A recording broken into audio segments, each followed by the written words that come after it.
Welcome, everybody, to another Sunday night edition of Talking Iowa Hawkeye Sports Podcast. We are live. You've got Kelvin over there. The other two guys are celebrating Mother's Day with their families. And I want to wish all the mothers out there that are watching tonight live, if you're taking the time to watch live or later on, I hope happy Mother's Day, and I hope you had a great Mother's Day today. I hope your families took care of you. And yeah, I know my wife, who's mother of our three kids, obviously, she was taken well care of by all three kids today, so she enjoyed that. I want to give a special shout out to a couple of people. The Villains Network, who allows us to put this show live on their network. They have several shows, including another Hawkeye show called the Hawkaholics. And so check out some of their shows. There's one actually going on right now at the same time we are, called The Golden Broom or something like that. They talk mainly college baseball and not just one school. They talk all college baseball. And one more shout out I need to give is Hawkeye Nation. I've forgotten to do this the last few shows. They allow me to post the stuff on their Facebook page called Hawkeye Nation, two separate words, and so you can hopefully find some of our content over there on the podcast.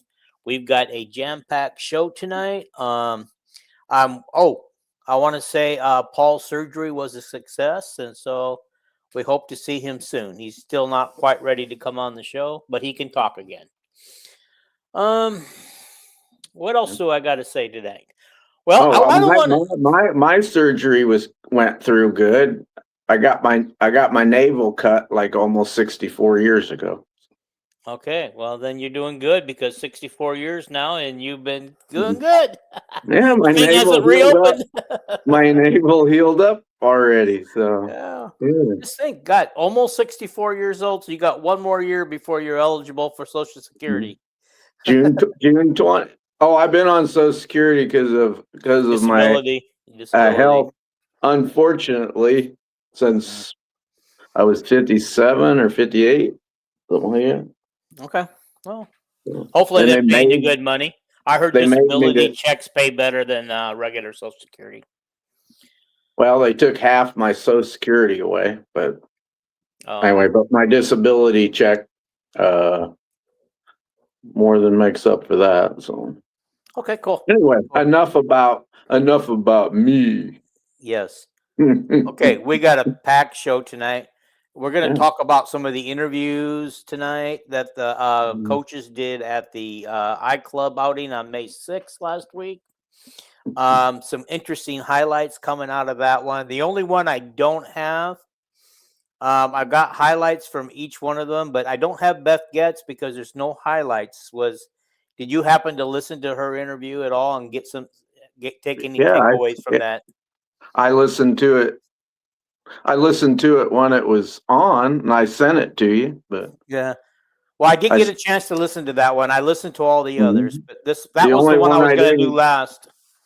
And then I told you the one that Jan Jensen won. 247 actually had a longer one with Jan. It was the same questions and everything, but other people's either started later or ended sooner. But I listened to them, all of them. I don't know how much I remember of any of it now, but yeah. Well, I got the highlights from the other three. If we'd have had our regular Wednesday one, it'd been in my mind. But yeah. Well, so what I want to know is, before we get into, I'm going to get into Jan Jensen and women's basketball first. But I want to know if Beth Getz had anything substantial to say that you can remember. Anything that's earth-shaking or, she just answered people's questions. Talked about the Kirk Ferentz, Cade McNamara thing, and I'm sure she talked about NIL and the Swarm and Ben McCollum's new contract. She said it's coming out. Details will come out soon, and I can't remember much else what she said. Okay. All righty. Well, let's get If right. if I think of something while we're talking about the other subjects, I'll pop it back in. But We are gonna. I want to get into women's basketball. I always do this first because the Iowa women's basketball page on Facebook allows us to post on there, and they only allow women's basketball content. So I like to always get the women's basketball out of the way first, so that yeah, I wish they wouldn't have blocked me. But I don't know why, but I don't know why they won't tell me. I've asked, but I can assume that you were posting more than just women content on there. everything I put on there, like our podcasts, I'd make sure up in the headline had some woman's news in there. Yeah, okay. Yeah. Alrighty. Where are we at? Where are we at? I gotta get to my highlights. Okay. So we're gonna do women's first. We're doing women's first, as always. What subject you want to start with first? I want to start with what Jan Jensen had to say in her interviews. I gotta just make sure I get the right one. Okay. So Jan Jensen was also at the same iClub outing on May 6th. And there's a lot of highlights that she talked about, and she just kind of talked about she's looking to add up to 2 more players for next year's roster. She's targeting a point guard and a longer guard wing. And that's different than what I thought, because I thought she'd be looking more for a power forward, so the wing must be her. I think actually what she said was she expects to get 2 more this week. Mm-hmm. And I don't think she's done when she gets 2 more, but she said she definitely needs a point guard that doesn't have to play much, but is there for practice situations. And and she said, I need a shooter, I'd like a taller wing that can shoot, but she's trying to get more than just those 2. Yeah, I get it. But if she gets those 2 this week, she didn't say she was definitely get them. She said maybe. And so we don't know what she's going to get yet. But, we do know from the portal that she got Danny Carnegie. And speaking of Danny Carnegie, you sent me that comparison, but it's going to be too small to put up on the screen. And I know you can't read it. So I was going to go ahead and you go through each subject the way you want to. Yeah. So let's go talk about the comparison. As long as we're talking about Danny Carnegie, let's talk about the comparison to, is it Jocelyn Cambridge? Is that her name? Or it ain't Jocelyn, Jaloni. Jaloni. Yeah, that's it. Jaloni. Jaloni. Okay. Easy to read and easy to pronounce. There we go. Alrighty. So, I see a T-shirt coming. So yeah, there we go. They both play guard. Jelani is 5'7". Danny is 5'9". They're both sophomores. Points per game. Jelani 23.2 and Danny's 17.8. Rebounds per game 5.6 and 5.3 for Danny.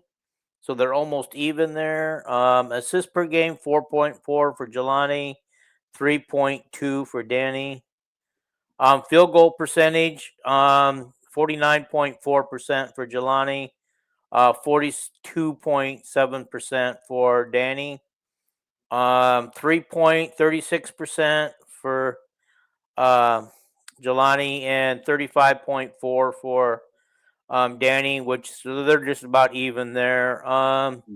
Free throw percentage 82.4 and 83.3. Danny gets the better on that one. Steals per game 1.9 and 1.4, so they're basically about the same. Blocks per game 0.4 and 0.1. So Jelani's a little bit better there. Turnovers per game, 3 for Jelani, 2.3 for Danny. So Danny is a little bit better there. Games played, 35 and 32. Minutes per game, 32.4 and 33.5. So Danny's got a little bit more playing time. And so anything you want to say about those comparisons? I know you couldn't read them because you can't see them on your cell phone. I kind of knew what the stats were. That's why I wanted Rick produced that picture where he put them on the same screen. I appreciated that.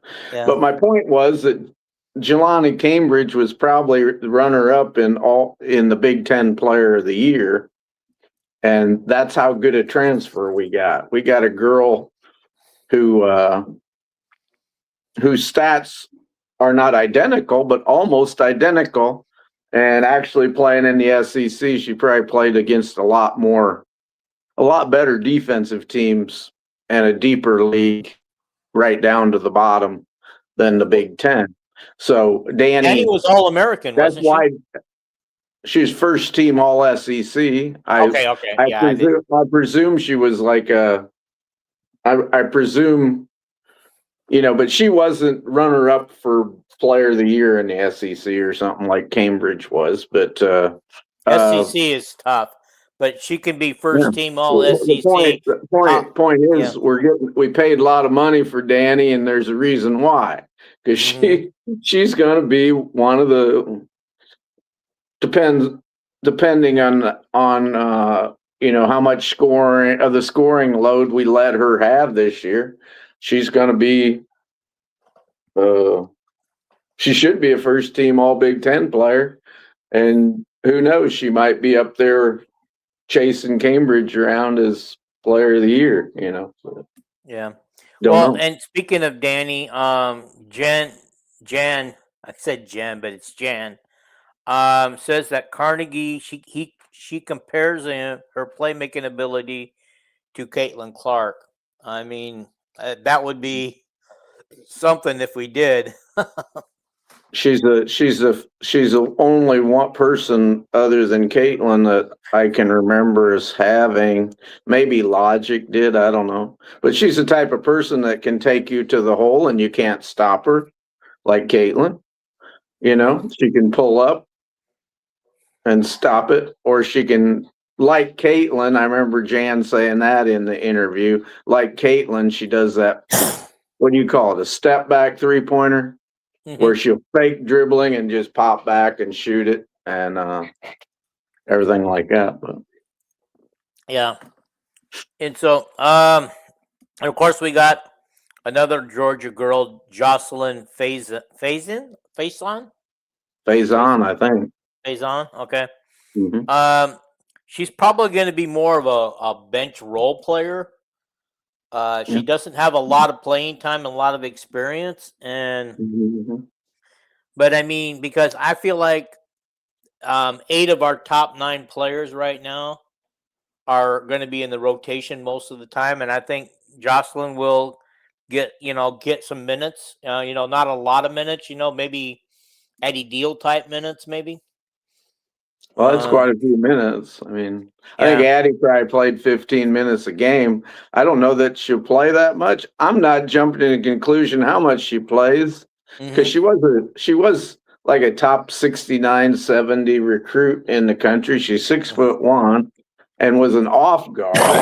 I don't know. I think she'll come in as soon as her academic season's done at Georgia. She'll be in Carver Hawkeye or some gym there in Iowa City, practicing her 3-pointer and all that stuff. And you wouldn't think she'd be a big minute player, but after this year, she might be a big minute player. Because Whiting will be gone and stuff like that. But so I wonder if Danny and Jocelyn both coming from Georgia, will come up together and maybe room together. Probably. I don't know.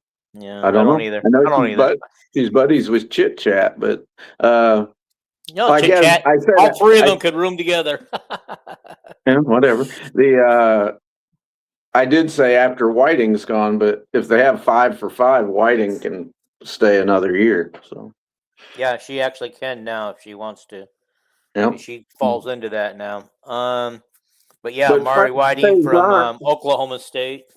yeah, if we don't get another big player, you could see Faison at 6'1" being she'd be the 4th tallest player on a team, I think.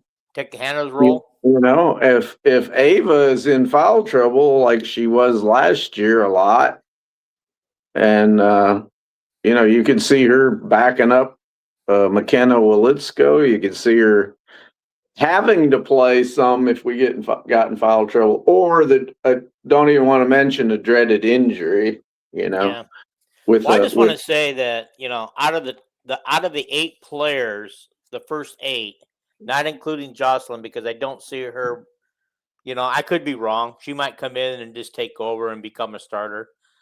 But I yeah, think I the doubt starting. it. I think Jan's got a heck of a job to do in picking 5 starters out of the first 8 players. Because I think that's where your bulk of your minutes are going to come from, and whoever's got number 9. Whoever is considered the number 9 player will probably get some minutes, and that's probably once the Big Ten comes. I would have feeling that 8 to 9 players steady, and I hope Jan learned her lesson and will trust some of the people on her bench this time, because I feel like that really hurt in those 2 games that ended our season. I just don't think Jan had much of a bench. I mean, she had Journey Houston that was consistent, and that was it. Right. And Addie Deal was really good for 3 or 4 games, but that was it. And Callie couldn't shoot. Callie, good defensive player. Tegan Mulaney Tegan Mulaney. Yeah, I heard rumors of her passing, but Tegan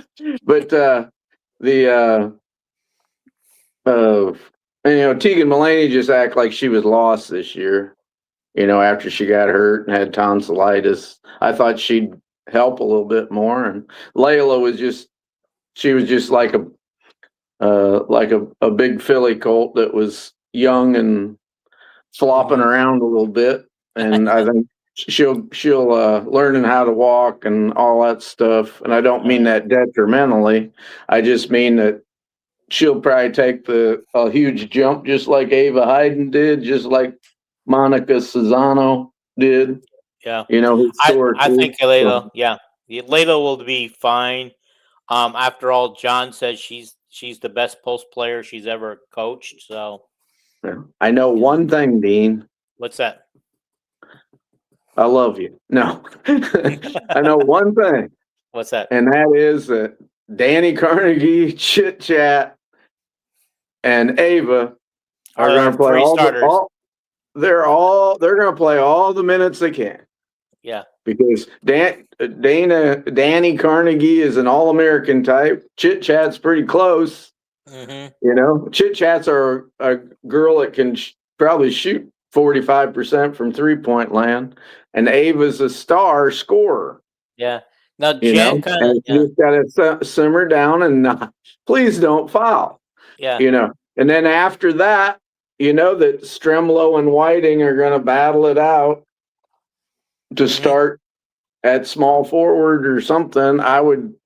Whiting's just such a great way better, the best defensive player on the team. Velisco? You got Velisco starting at Hannah's spot? Well, I would think, but I don't want to presume that crap. No, because we all presumed Addie Deal was going to be starting this year too, and guess what? Yeah, I don't want to presume, and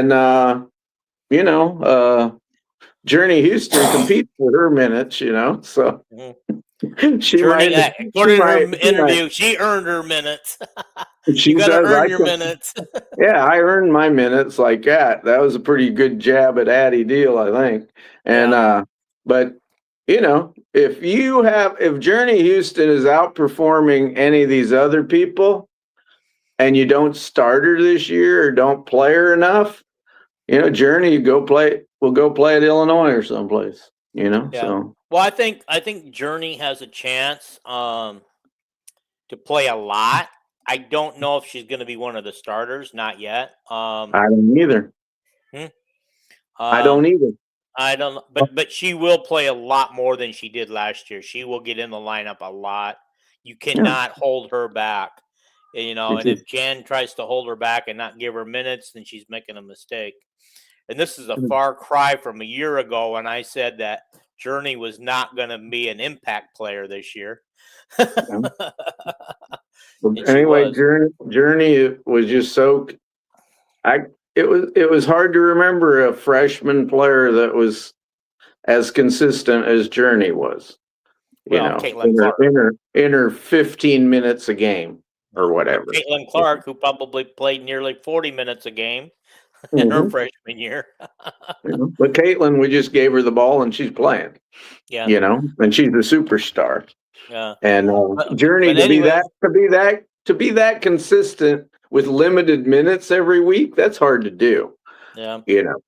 ESPN has ranked the Hawkeyes at number 6 in their early 26-27 top 25 rankings. Wow.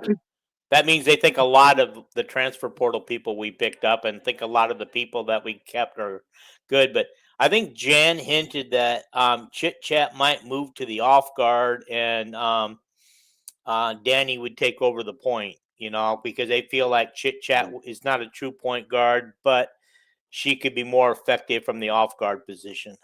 And if Chit Chat might be more effective playing 28 minutes a game instead of 35. Yeah. And with Stremlo can play. She's not a great point guard, but she can play point guard. She can play off guard. She shoots almost 40% from 3-point land. Stremlo's going to play a lot.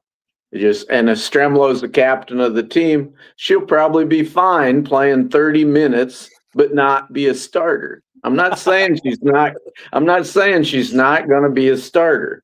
I'm just saying, as a leader like she is, and I think Journey Houston would be fine playing 25 minutes a game and not being a starter because she impresses you as that type of person when you hear her talk. She loves the Hawkeyes and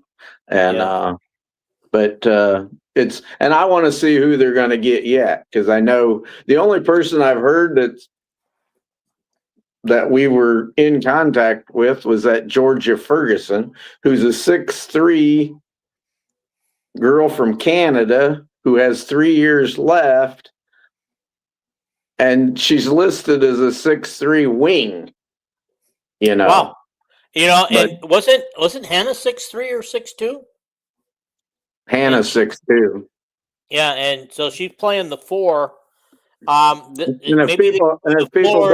Move up and move Velisco to the 3. I mean, Velisco can play any of the 5 positions. Yeah, I just figure Velisco's going to play the 4 because we don't have a 4. Yeah, not yet. We don't. And why would you move her to the 3? Then Journey Houston's going to look at you like, "What the hell are you doing?" Yeah, because Journey Houston is probably our 3 this year. And Whiting and Stremlo are going to look at you and say, "What the hell are you doing?" Yeah. That cuts into our ability to really help the team and depth. Oh, so by the way,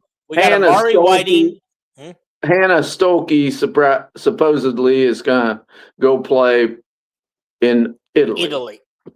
Yeah. That's good for her. Good for her. I think the reason the delay on that was, and the reason why she wasn't wanting to try out for any WNBA teams, I think she was waiting to see if the 5-on-5 would go into effect and see if she could come back for a 5th year. I think that's the reason why. That's just my opinion. I'm not saying I'm right or wrong. My opinion is that Hannah, the NBA draft is right after the season's over, and then you go to, as soon as the draft is over, 2 days later you sign with somebody and go to a tryout camp. I think Hannah didn't go try out because of her elbow. I don't think Hannah's elbow was good yet, obviously. And I don't think that it was a fair shake to even go try to play against a bunch of really good players if your right arm ain't quite right. But yeah. But might anyway, as I well go wanted over to. in Italy and play a lot and work on your skills, get healed up whenever they play over there. And then do like Megan Gustafson did, come home and get picked up by a team. But I think the best thing that happened to Megan Gustafson is expansion, WNBA expansion. Yeah. That helped her stick in the league. I seen Megan didn't start, but she played well. Might have had 10 points or something. Yeah, we'll get to that. We'll get to that when we talk about the WNBA Iowa players. But I wanted to say one thing I was trying to say, and that number 3 spot's going to be between Amari Whiting, Taylor Strimlow, and Journey Houston, and that is a heck of a battle. It makes you wonder who's going to come out for the number 3 spot. Because it almost seems like 4 of the spots are already taken up. Yeah. I just want to see how Journey's, what we seen her do last year was just, she didn't seem to have much of a hole in her game, but I want to see if she's got any guard skills. Yeah, I think we'll find out this year. We'll find out real quick. Yeah, I kind of think she does. Yeah. And her 3-point shooting, she didn't attempt many this year because Jan kind of held her back a little bit. But I'm pretty sure she will be shooting them this next season a lot more. Do you know what her season percentage was on 3 I was just going to say, I think it was 36. Okay. All righty. It was right in there someplace, 33 to 36%. And in high school, the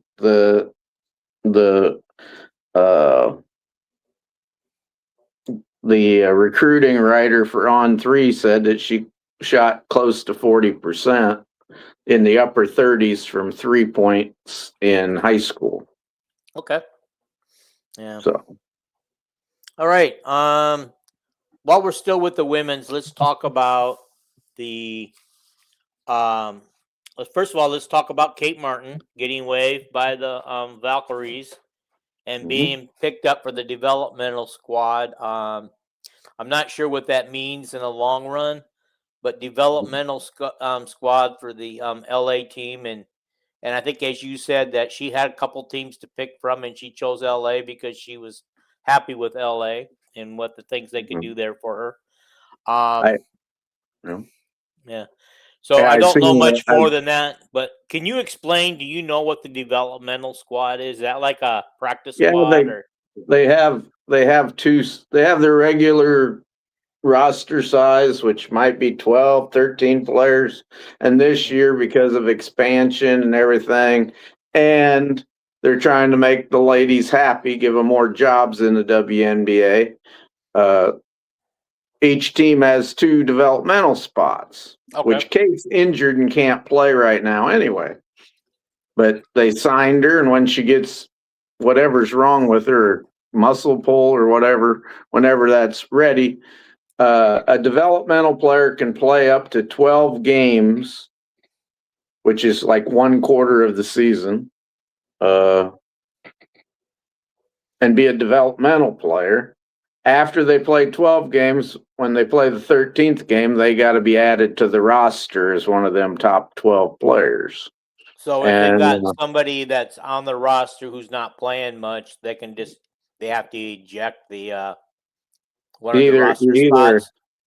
You'd either have a player that went on injured reserve and is out for the year, or you'd have to cut them to make room for Kate to move up. And then also read that a minimum they get paid $6,000 a game that they play, which I think Kate makes more money than that, but I'm not sure. Well, I mean, was Kate, so does Kate lose out on her contract that she had with Valkyries making so much money a season?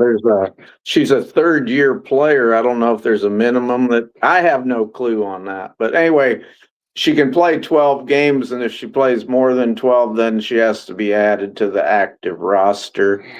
And Okay.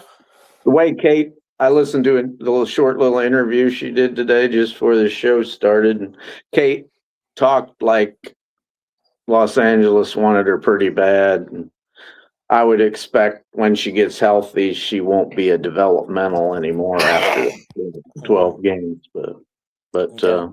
And did you see Don Staley took a dig at some reporter? yeah, why? I read why, but it didn't make any sense. Yeah, I was trying to think of was she trying to protect Kate or was she trying to put Kate down because No, she was trying to protect her own player.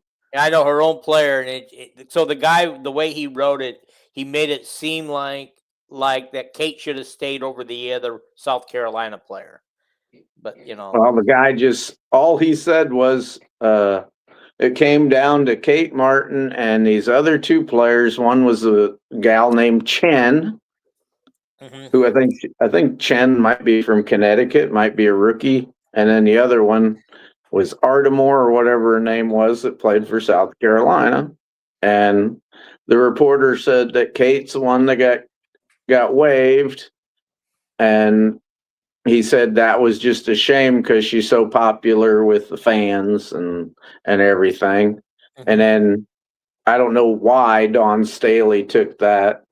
Don's like Gino, kind of a butthole. And well, I think what she was trying to hint at. She says, well, that's a real dig at my player. My player played at South Carolina. It wasn't no dig at all. It was just a comment that Kate was very popular with the fans. Yeah. Well, I think too is she kind of hinted that it was racism, but she didn't use that word because that would have got her in deep trouble if she'd actually used the actual word. I don't know if it would have or not, but yeah. All righty. Now I didn't get to watch the game because I was watching my grandson play soccer game, and they got beat by the number one undefeated team in the league. But I was watching the scoreboard on the Indiana Fever versus Dallas Wings because I really wanted to watch that game because I really wanted to watch Caitlin versus Paige. And checking their stats after the game, they both had about an equal amount of games, except Caitlin, I don't know what's going on, but at Iowa, she was consistent with threes. As a Fever member, she can't hit the broadside of a barn on threes. And her stats show that yesterday again. Yeah, I think she was 2 for 9, but I think she started out like 0 for 7 or something in the first half. And then she was 0 for something in the first half, yeah. She went for, I think she went 2 for 2 in the second half, and then her back went out, and they took did she her. Not finish the game? Oh, yeah, she went out for a while, and they said she was behind a curtain getting her back adjusted. She come back in, but you could tell she didn't even walk normal, let alone. But she played real good. She had 5 turnovers, but 3 of them were charged offensive fouls, so they weren't like she threw the ball away or anything. But now there's a highlight of her dribbling the ball up to the top of the key, and she puts her hand on a girl, and the girl falls backwards. Like Caitlin pushed her backwards or something, and the girl flops, and then they're saying Caitlin says something about her flopping too much or something.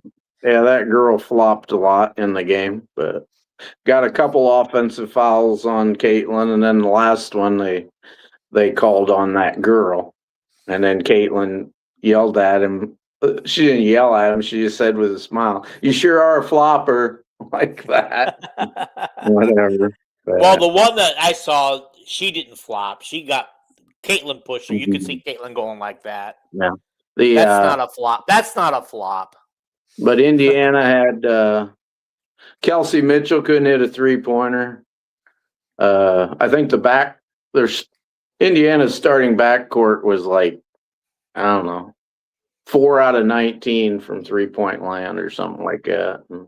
And Kelsey had 3-pointers at the end to win the game or tie it, and she didn't hit them, but just happenstance. But they had players like Hull and Boston are back from injuries, and they weren't at full speed. Having 3 or 4 players gimping around. So one of those blonde-haired girls got screwed. Paige Beckers played really good. Yeah, she did. Just according to the stats, I didn't actually watch. I watched another highlight where one of the blonde girls for the Fever, it's either Hall or the other one, Sophie Cunningham, got schooled by Paige, and they ended up on the floor while Paige made a layup right past them. Well, that's the one where Paige ran Sophie right over. That should have been a foul. But yeah, that's what I saw. That's what I saw. I didn't know. I couldn't tell from the highlight on my phone which girl it was. It was either I thought it's either Cunningham or Hall. It's one of those blonde girls. I watched the whole game, and they were the Fever were behind quite a bit at halftime, and Caitlin came out and decided this ain't going to happen, and Caitlin led to come back, and they come back pretty quick. But they only lost by 2 or 3 points, right? 3 points. 3 points. Okay. The other team, Dallas, they had free throws at the end of the game. They must have missed like 6 of them in a row. But anyway. Well, it's just that the Fever were predicted to had a 69% chance of winning that game, and and Dallas had like 31% or something. So Dallas are they going to be that good this year, or are the Fever just not ready to play yet? I'd say the Fever are if they're healthy, the Fever are a way better team. That's why I kind of thought, Dallas has the best defensive player, one of the best defensive players in the league. A girl named Smith. She was wearing a face mask. She must have a broken nose or something. And they got Paige Beckers and that Abukie, or the other guard named Abukie, or whatever her name is. Fudd really didn't play that much, but hell, Fudd hit her only shot, I think. I don't know why she didn't play more, but anyway. But Indiana's a better team. Like I said, Indiana had 3 players hobbling. Okay. And that's my opinion. I'm no WNBA expert. So let's move on to men's basketball. I'm just interested in the Hawkeyes. I want to mention Lucy Olson today. Hit every shot. Yeah, she played 5 minutes, scored 5 points, hit a 2-pointer and a 3-pointer, and then they never played her again. And the team only lost by 3 points, I think. You got a girl that's shooting 100%. I'd think you'd have let her play it a little bit more. But yeah. Well, the crazy thing about Lucy is she went overseas to Australia, had a fantastic season in Australia, and then comes up here and gets 5 minutes. I would have think that Lucy would be set for a little more than that. Well, but the thing about the team she's on, it's the Mystics, right? Yes. They had so many draft picks. They have so many young players. It's like, who do we develop? Do we want to? They want to try to win, but that Citron girl, she was crazy today. She hit a high percentage of her shots and 20-some points and 14 rebounds. She's like a rich man's Angel Reese. She has better numbers than Angel Reese, and she can actually shoot. Yeah. I wonder how Angel Reese is playing for the Sparks now, right? No, just the Atlanta Dream. Yeah, that's it. I wonder how she's going to do. Angel had another typical double-double in her first game, but she probably shot 30% from the field with 15 rebounds and 12 points. Yeah, that's she's Hope she's happy where she's at. I hope she But settles down if you too. didn't watch the WNBA yesterday, Dean, one thing you're going to notice real quick: What the officiating has changed. is it If you better? touch somebody, it's a foul. I mean, there's no more of this hand checking and all that. It's like They're the trying to make girls the have to women's get game. Yeah, trying to make the women's game less the girls physical. have to get used to it real Yeah. quick. Oh, I gotta say though, their women are so chatty and so catty. I mean, catty and everything. That even the men's NBA is not as physical as the women's WNBA. Those women just like get Yeah. catty and they just take each other out, and then they love Yeah. each other after the season's over. Anyway, one more thing I wanted before we go to the men's. I forgot I wanted to do. The top 5 teams for portal transfers for women. I was actually shocked. Oklahoma State was the number 1 team for the transfer portal. Louisville was the number 2 team in the transfer portal. Ole Miss was number 3 in the transfer portal. And here's 3 teams. I mean, I know Louisville's consistently among the best, but Ole Miss and Oklahoma State, are they normally that good that they can track some of the best players? Oklahoma State's got T. Boone Pickens and oil money, so they spend a lot of money on every sport. Okay. And then then they should be better at every sport than they are. Then TCU is number 4 and UCLA number 5. And so that's just for the transfer portal? Yeah, just for the transfer portal. Okay. I'm sure that UCLA will be among the number 1, number 2 team all season again. National champs. I just want to say that I'm so glad that the Big Ten finally has a national championship in the women's sport, breaking that stranglehold by Southeast Conference and UConn. Whatever conference. I think they're Big East. Well, or Atlantic Coast. I don't know. And the 6'7" girl, Betts. Her start in the WNBA was a little slower, like 7 points and 5 rebounds and 3 assists. So okay, alrighty. Sometimes them big players, it takes a little adjustment, because they got to learn that. Oh God, I got to play against other 6'6" players, and stuff like that. So. All right, let's move on to men's basketball. Let's start with Ben McCollum's interviews and comments at the iClub meeting last week on May 6th. One of the things that stood out for me is his talking about the freshman development of Urok. Yep. That was a highlight for me. Yeah. Noting that he improved in his pickup games, has high-level shooting and passing, predicting he will take a big jump next season.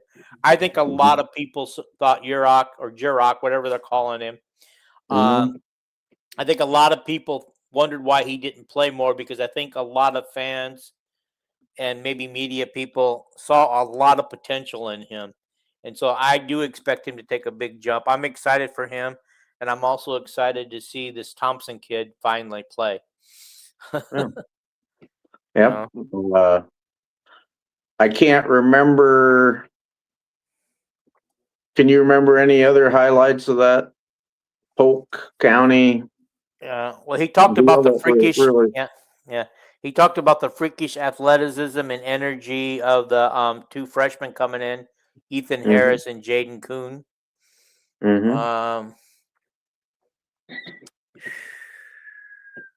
Ethan Harris is a warrior. Yeah. He doesn't have that big old physical body, but he don't care. You'll like him. Yeah. So. Yeah, and then they're both 4 stars. He's talking about his Elite 8 run and reaffirming his commitment to Iowa, having turned down external interest to stay in Iowa City. Yeah, my understanding is he had an informal interview with North Carolina, but when they asked him to come to North Carolina for a sit-down official interview, he said no. And I don't know why. I mean, if this is his dream job, I mean, I would certainly love to see him stay for a while and get this program to where it can compete with the Blue Buds. Well, he's got a contract now that runs for 11 years. Yeah, because they added 6 more years to his contract. Don't know the details as far as pay. I don't think Ben really cares too much about that. Don't know what the buyout is, and it don't matter what the buyout is anyway, because if the only teams that Ben would ever be interested in would be teams like Kansas, North Carolina, or some school like that. That money is no object. They don't care if the buyout's $15 million. They just write out a check, you know. But the main thing about this contract was Beth getting donors to guarantee that Ben has a bunch of NIL money every year. I would think that Ben would have wanted 12 to 15 million, because people don't even realize Illinois was spending, when they talk about that revenue share, and a Big Ten revenue share was $20.5 million, right, for all sports. Illinois was spending more than that on basketball, and then they were spending more than that on football. So that revenue share thing has nothing to do with how much money a school has. It's all about rich people just forking over money, And Ben, if you want to compete, like I seen today, who was it? Indiana got a 7-foot guy. They already had all these recruits and all these portal guys. And today they announced they got a guy out of Slovakia or something, 7-foot 1 forward. Well, that's what Jurok has to compete against. Mm-hmm. We got a $1,500 guy from Des Moines going against it. And some of them guys, get 6-7 million a year. Yeah. So I don't want to ever hear Brad Heinrich saying that I think we're competitive in NIL, because we are not. Yeah.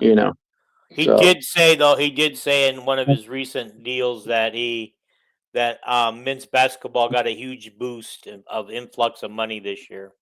Well, of course. It's like I heard Randazzo say on his show. He said, when I started this show, if we had talked about men's basketball, we had very few views. And if we talked about women's basketball, we had 4 times as many views.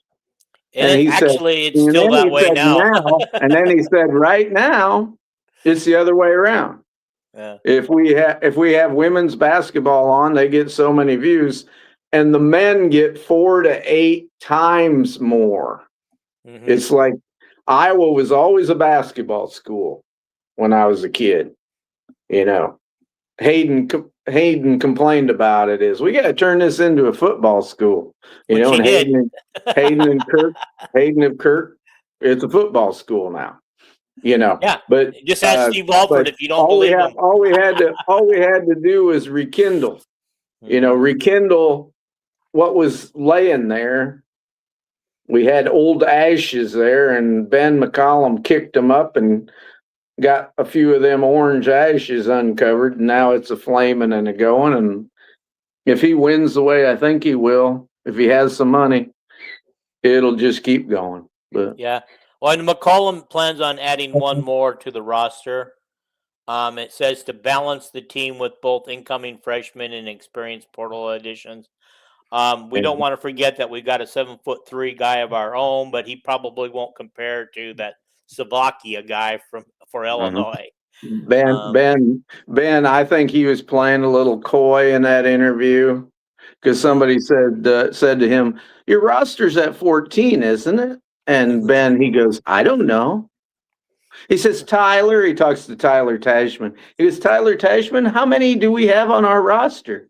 And Tyler goes, 14. And Ben goes, "Well, Tyler says we have 14. I don't think we have 14. I think Ben didn't want to say that, well, we got a couple guys that might not be on the roster, like I don't know if that Cook guy is going to come back as a walk-on. I don't know if he'll make his boy a walk-on. You know, I think Ben didn't want to answer the question. And then they go, well, what would you add? And he goes, a guard. You know, he says, I'd add a guard that could help with the ball handling, a combo guard that could help with the ball handling and be a shooter like that. But so that would leave Banks out from coming back, right? I love Ben, but I think he was being a little coy there. Yeah, so that would leave Banks from coming back, right? Because he's that's why I think he's being coy. You know, we'll add somebody if we can, and then if Tavian Banks gets another year, you know, he'd readjust his roster a little bit, probably. But Do you think the reason why we haven't got that third player is because he's kind of waiting to see what happens with Banks? Feels like he owes him because he followed him from Drake, and feels like he owes him if he wants to go back to Iowa.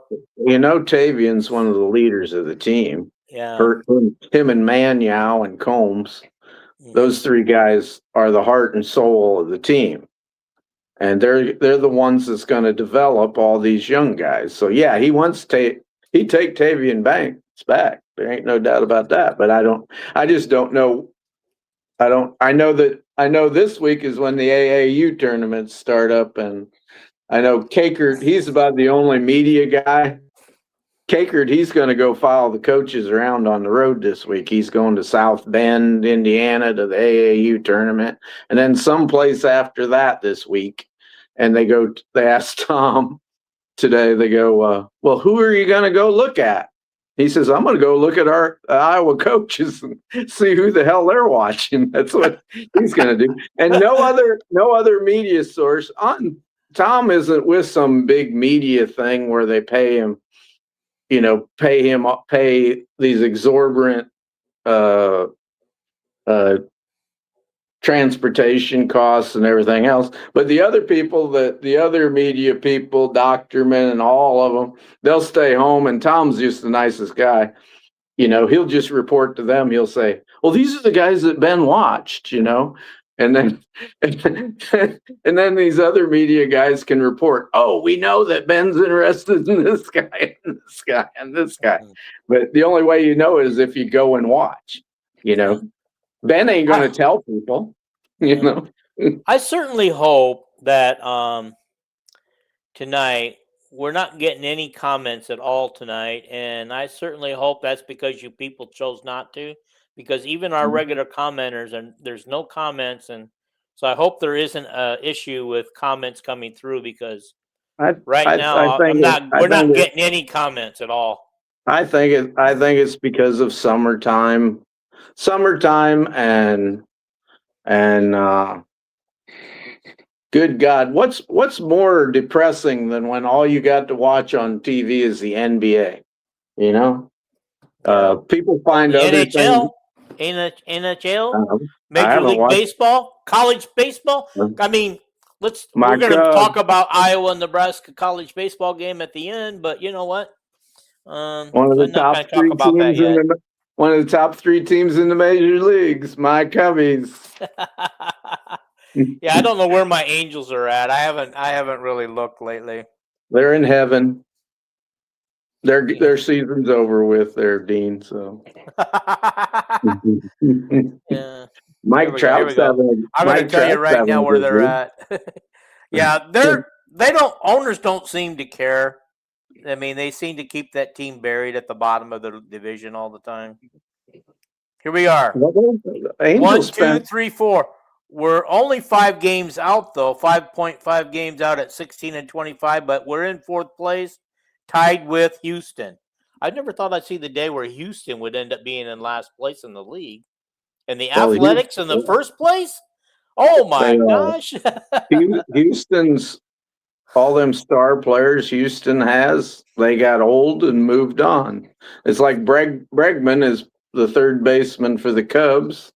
Turner's the right fielder for the Dodgers, you know, and there's some of them, the American League, other than the Yankees got a real good record, and about everybody else in the American League is like 500 or below. It's pretty bad, but It's it's the Braves, Yankees, and Cubs got the 3 best records in baseball. Okay. Bad news. What's our next subject? Well, it's going to be football, but we got bad news. People are commenting. The viewers can see lots of comments, and we're not getting any.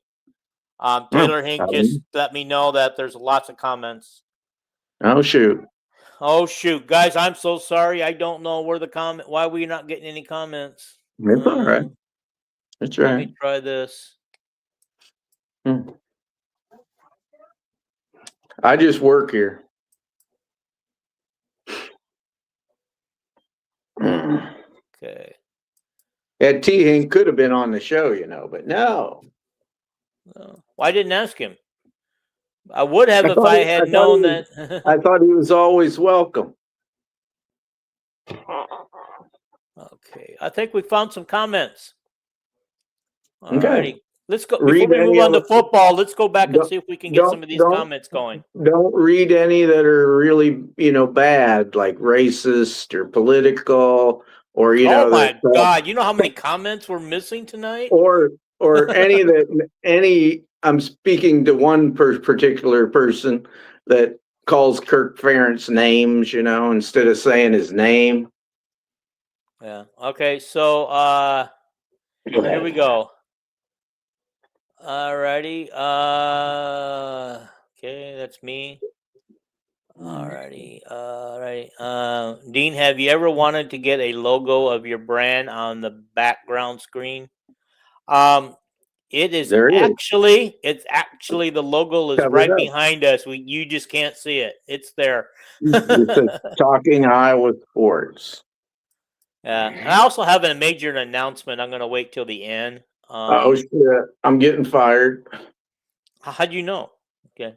Well, you've been blocked by who? Hink wants to know who you've been blocked by. It's called Hawkeye women's basketball fans or something like that. Yeah.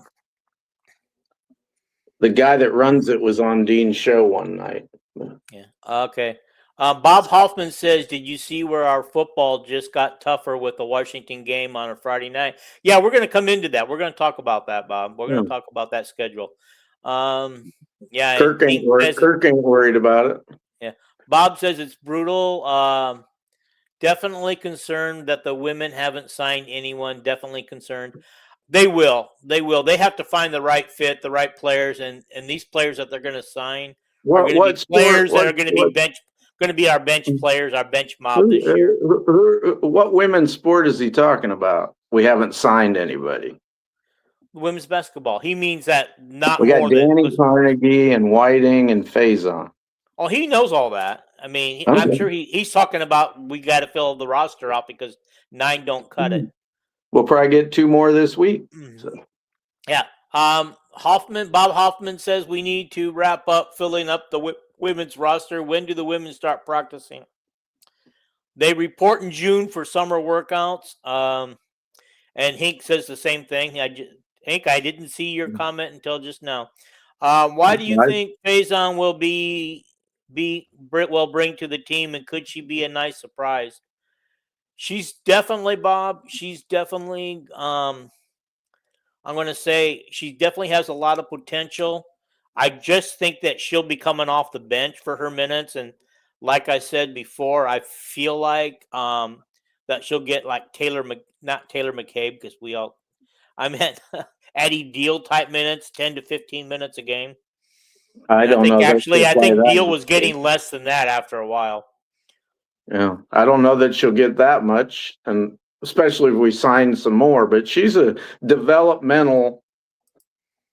very nice looking developmental project at a 6'1" guard.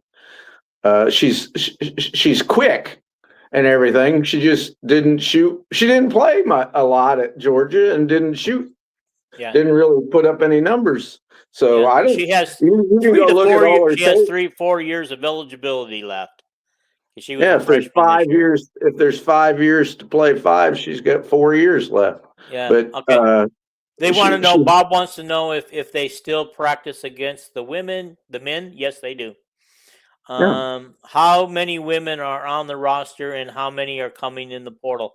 There's actually currently going to be 8 on the roster with Velisco coming. That makes 9. She's not officially a member of the roster yet, but she will be when she reports. And I know the others, maybe they're a member of the roster but haven't reported yet.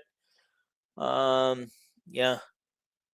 Anyway, we got 9, and the girls are probably playing basketball as we speak. They're just the coaches ain't coaching them, but yeah, or getting ready for finals because they're about ready to wrap up their school year. Todd for the women, yes, okay. 9 players, okay. They're talking about they're helping each other out because we weren't answering their questions. Okay. Counting incoming transfers, yes, Todd. 9 with the recruit coming in, McKenna Velisco, and the 3 transfer portals people we picked up this week, so far. So there's 9. And be patient. Yeah. Over half of the girls that are in the portal haven't went anywhere. Yeah. There's only probably 700 girls out there available. Yeah. You know. Keep the comments coming. 18 folks in here. Yeah, there's 24 now. There was up as high as 30. There was 30 a little bit ago. We get most of our viewers after the show's over. So yeah. Do you guys think that the incoming transfers will be better in what transferred out? I think we've already improved 100%, a whole lot better than what transferred out. Carnegie by herself is better than all of them that transferred out put together. Yeah. Yeah.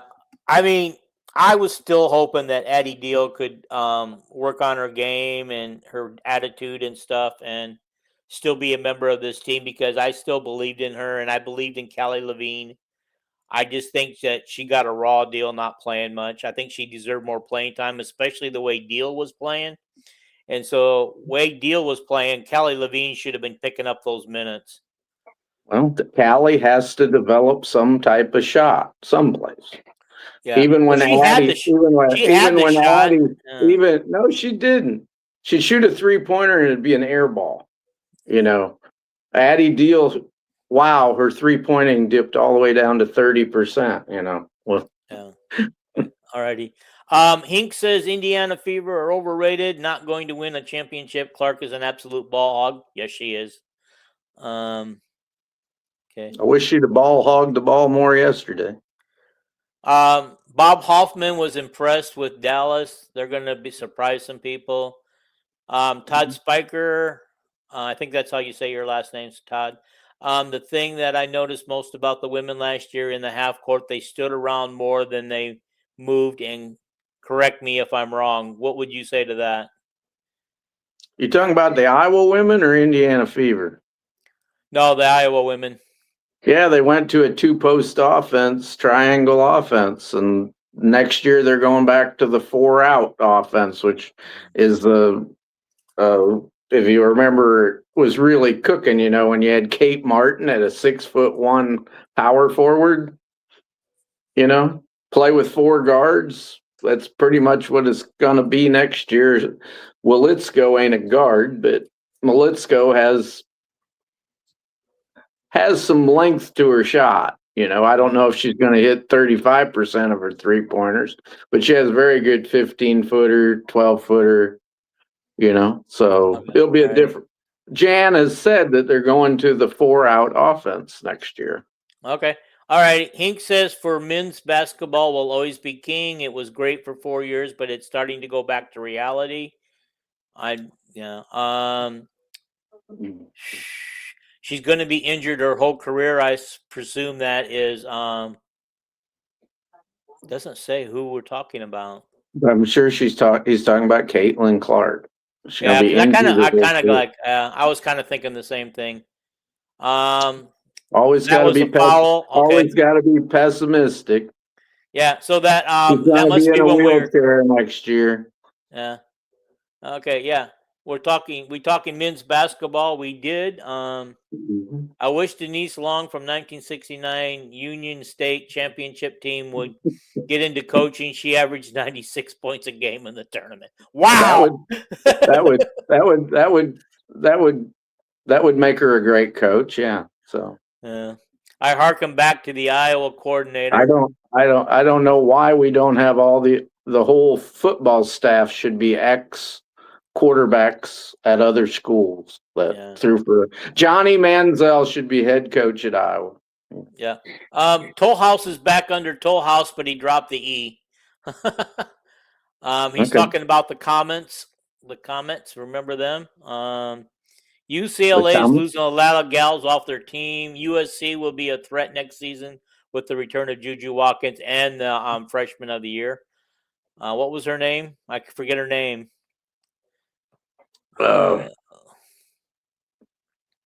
It don't matter. Jersey Jazzy. Yeah. I asked you about a month ago about one is named Jersey and one is Jazzy. Yeah, there you go. I asked you about Jurok a month ago about whether he'll push for a starting spot. Of course, I believe he will. I didn't understand why he didn't play more. He just when I watched him play, he just had a hard time with guarding people on the exterior of the court. Yeah. And I'm sure Ben's been working with his feet, Yeah. Well. Hank is pointing out that Creighton and Iowa will be playing in Des Moines in November, 15th or something like that? The Casey Center, 17,000. Formerly known as the Wells Fargo Center. And, of course, Ben got a 6-year extension. That's brought up by Hank. I think we're going to get caught up here in a minute so we can go on with the rest of the show. But I'm not sure any contract is worth much in college sports anymore. And that's very true. That's very true. A lot of them have a clause that lets them out or get bought out if they leave early. I'm curious to see how much NIL they will get each year. Oh, Vandy. Vandy must not be doing his Golden Broom show tonight. UK, I guess that's University of Kentucky, was the only school paying $20 million for a roster in basketball in 2025-26. They paid $22 million. Hink says that's what he thinks. Yeah. There is one football team paying $50 million for their roster this year. Okay, who is that, Vandy? Are you know? Texas Tech played more than that last year. Yeah. It doesn't matter about walk-ons, not 15 players on each team. Okay. What's he talking about? I think because we were talking about how many roster spots were up and everything, and our walk-ons have to be a part of the 15 now. I believe. Are we not? That's correct? Right. That's right. I said and they didn't used to have to be a part of the 15. Jacob Cook, the walk-on at Iowa, would, if they didn't have him as part of the 15, he'd have to say, "I'm retiring from basketball," or go play someplace. I thought Ben's son was also a walk-on, but I could be wrong. The cap is 15. We're at 14. Yep. Toll House, we still have Ben McCollum Jr. on the roster. Says, that's a you issue because we can see them. Okay, so now it's now we're catching up to the end. We're up to date. Almost, not all the way yet. Hopefully Ben and family want to set down roots after moving the last 2 years. Villains Media Network is okay, never mind. That's advertisement. Todd Spiker says none on here, Kelvin. I guess that means about the I'm not sure what he's talking about. Okay. Looks like Dean and Kelvin are having some technical problems if they can't see our chats. Texas Tech paid $32 million this past season for their roster, and LSU's paying $50 million for their roster this year. Texas Tech said publicly they spent $186 million on all sports NIL last year. Yeah, we're almost caught up, buddy. There will be no less than 15 to 20 schools paying $25 million or more in basketball this coming season. Nasty comments is what I was referring to, Todd says. There we are. We're caught up. Oh, yeah. What about nasty comments? I'm not sure because that's referring to something else. So I don't know. you know. What was I going to say? Oh, by the way, they mentioned the Broom podcast or whatever. The Golden Broom. Iowa got swept at Nebraska in baseball this weekend. So okay, can we save that for where I planned it in the show? Well, you didn't mention baseball. Yeah, I sent you the thing. It's on here. Yeah, but guess what? What? We get swept. We get swept, and we're in the Big Ten tournament. So we're still in the Big Ten tournament. We are in the Big Ten tournament, and okay. there's only 3 teams that have been in more consecutive Big Ten tournaments. There's 2 other teams that's been in as many consecutive Big Ten tournaments as we have, and everybody knows we got a really good coach. We ain't got no money. That coach at Iowa, he is something. You got Ben McCollum, him, and Kirk Ferentz. Praise the Lord. Yeah. Todd explains. He said Kelvin said when you weren't getting any comments that none of them were nasty. Okay. Golden Broom right here. I was joking about nasty, but okay. The Golden Broom I got a notice on this one from them. Mm-hmm. Says we did our show earlier and interviewed Nick Durba, the head coach of Maine Black Bears baseball team. Mm-hmm. I think that's. Is there somebody named Walker on that show? Yes. This guy named Walker. This guy named Walker today sent me a thing about the Maine baseball coach today, and I thought, okay, I didn't open it up because I thought, well, I ain't interested. I'm just interested in Hawkeye stuff. So he's part. So 1 + 1 equals Walker's part of that Broom show. Okay. Yeah. Okay. Well, I'm going to tell it right now. We have an agreement to interview, I can't tell you who it is yet, a head coach from the University of Iowa in a sport, obviously. And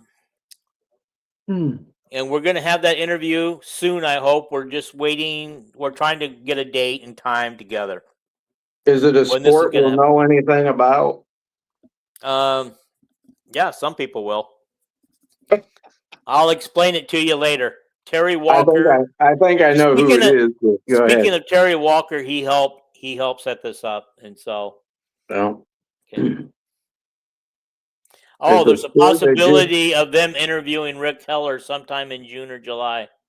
Cool. Not if we beat you to it, Golden Broom. I don't have more respect for any baseball coach in the world. I don't care if it's little league on up to major leagues as I do for Rick Heller. So.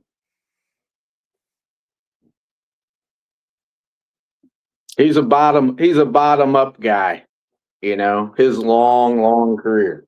Ooh. Yeah. Okay. So let's move on to football and some of Kirk Ferentz's comments at the iClub this week. I got these comments. I've screenshot all of them, so I had to make sure I get them. Oh, cool. Okay. Kirk says he's optimistic about Iowa's depth and hard work, noting that 90% of the roster was on campus in January. And so that's pretty good. Working out. That means a lot of the recruits must have skipped their senior year. I think there was only out of the transfers and high school recruits. Of course, all the transfers are there. But all the high school recruits, I could look at my list right here and tell you, but I think there was only like 5 or 6 that aren't there. And that's including walk-ons, And most of the guys that weren't there are stars in other sports. They wanted to be at the Drake relays and stuff like that, or play baseball or something. Yeah. Well, the baseball ones won't be here until August then, because Iowa baseball for high school goes until July. I don't know if any of this baseball guy I was talking about was the guy from Utah, and his season's I presume that most places don't play baseball in the summer like Iowa does, but Okay. All right. Just one more thing about the women's. Hannah's inability to develop her mid range was a huge disappointment and might be the reason for missing the draft. I wish her well in Italy. I'm going to agree with you on that one. She never did develop her shot for mid range, and you almost have to have a good mid range shot in the WNBA and the NBA. Yeah, without the long range shot, she needed to be a couple inches taller because she's athletic enough to compete with a 6'6" girl if she's 6'4". Yeah, we've seen that all along, but hell, if Aaliyah Boston was 6'2" coming out of South Carolina, she'd been in the same deal because she could not shoot a 3-pointer. Yeah, she's developed it now, but yeah. Okay, question from Todd. Do we have a good punter and field goal kicker? What do you think? Just your opinion from what you've heard and seen from everybody, because you probably have seen more of that. I think both of our place kickers are adequate, but we ain't gonna have a place kicker line up for a 70-yard field goal, maybe ever again, because Stevens was special. Yeah. But I think obviously this field goal kicker from North Dakota, where the hell ever he was from, was a proven kicker.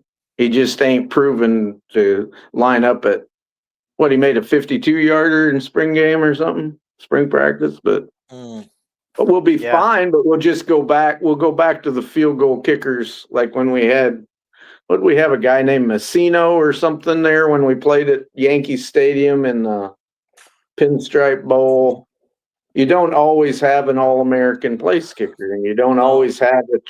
You never have a Tory Taylor again. Yeah. We have been so spoiled recently by good punters and good field goal kickers. I don't know anything about this punter that we got from Australia, and I believe we got one. Is he from Simpson College, or is that a place kicker? Philippot is the left-handed punter from Simpson, and then we got the other guy, Everett.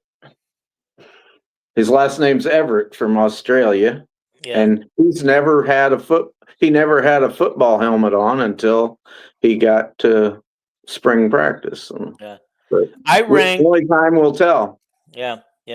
I ranked our 9 positions. I accidentally put 10, but and I put as number 8 out of 9. I put the special team field goal kicker in a tie for 8th place because they're both special teams, and so I did that because I think there's so many questions about that team right now.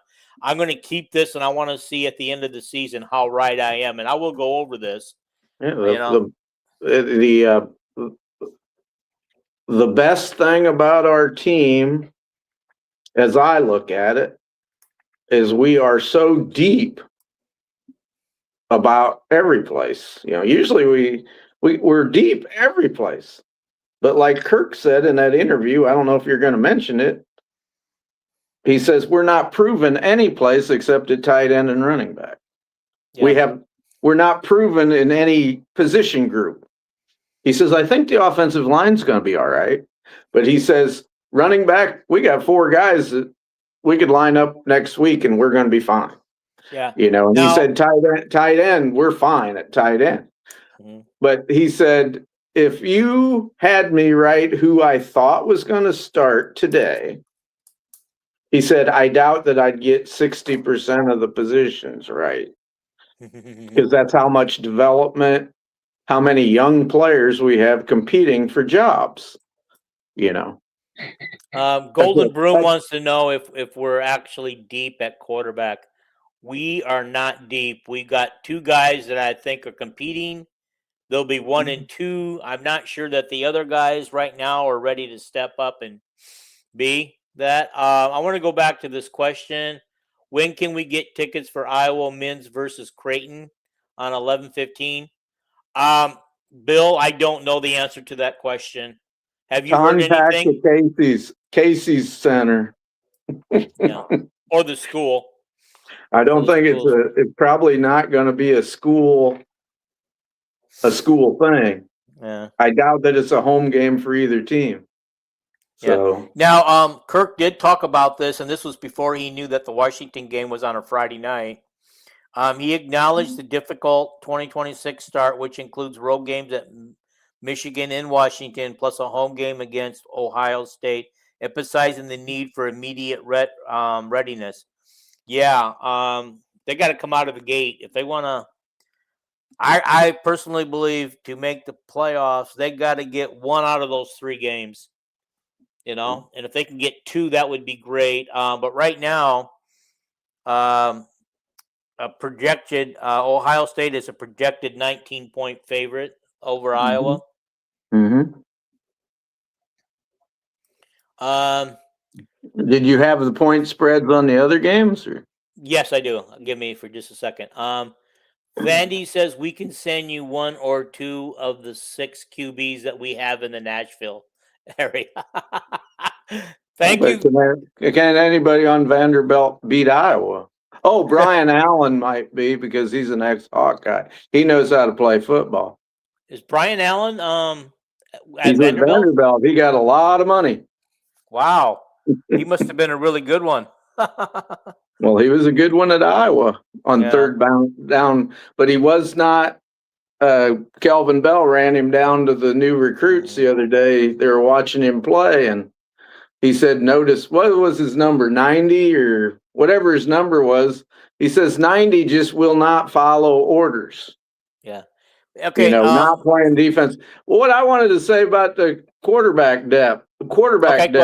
Go ahead. We're deeper than we have been for years, but we don't have a starter. I mean, remember when we had, I'm not going to mention his name. Okay, I'll mention it. Remember when our backups were Deacon Hill and Marco Linez? Yes. Do you remember that? Yes. And do you remember when we had, what was Shaggy? Shaggy. Yeah. Shaggy's the only undefeated quarterback in Iowa history. I just want to put that on there. Maybe. I don't know. But I don't know. I want to point out that Howard Jones had some football teams that didn't lose for 3 years at Iowa. Okay. Maybe the quarterback was unbeaten. Okay, I'll say in Kirk Ferentz history. One like 2 of them, what do they call them? Fake national championships where somebody picks you as a national champion.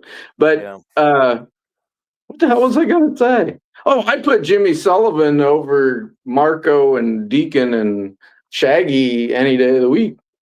Well, and Jimmy Sullivan he was our number 3 that year, and he had to play. His name wasn't Jimmy. Huh? Jimmy Sullivan is Addie Deal's boyfriend. Oh, that's right. I get those. We had Sullivans another guy up. that I just remember as Sully. Yeah, Sully. Yeah, he was our number 3 quarterback, and he had to take on the team, and then he got hurt, and we were so desperate for quarterbacks. Shaggy was our next quarterback, and I believe a linebacker or somebody was backing up Shaggy. Sully was our number 2 quarterback that year to McNamara. McNamara got a concussion. Sully come in, and he could run the ball pretty good. And then Sully got hurt, and then Marco broke his hand. So that's why Shaggy was playing. So I like this Todd Specker. Okay, Deacon Hill was about as useful as an Amish electrician. Yeah, I had an Amishman fix my cell phone, but okay, I was gonna mention that don't underestimate Amish nowadays because they ain't as Amish as they used to be. Yeah, I wanted to mention that both Michigan and Washington are 8-point favorites against Iowa. Yeah, I still think out of those 3 games, I think Michigan is probably going to be the most winnable game. That's what I was going to say. Okay. Yeah. I would Washington, say Michigan the intangibles are all against Iowa. I would say the most winnable games are number 1, Michigan, number 2 at home against Ohio State, number 3. I'm like Tom Kakert. When we win a game on the West Coast on a home field, I'll believe it. Yeah. So. Yeah, I I was going to say that's part of the intangibles that we're going up against. Plus, it's a Friday night game on a short week, and Plus, and who knows what our Washington's quarterbacks are going to be like by that time. plus Washington's rated 14th in the nation. Yeah, They're a damn good team.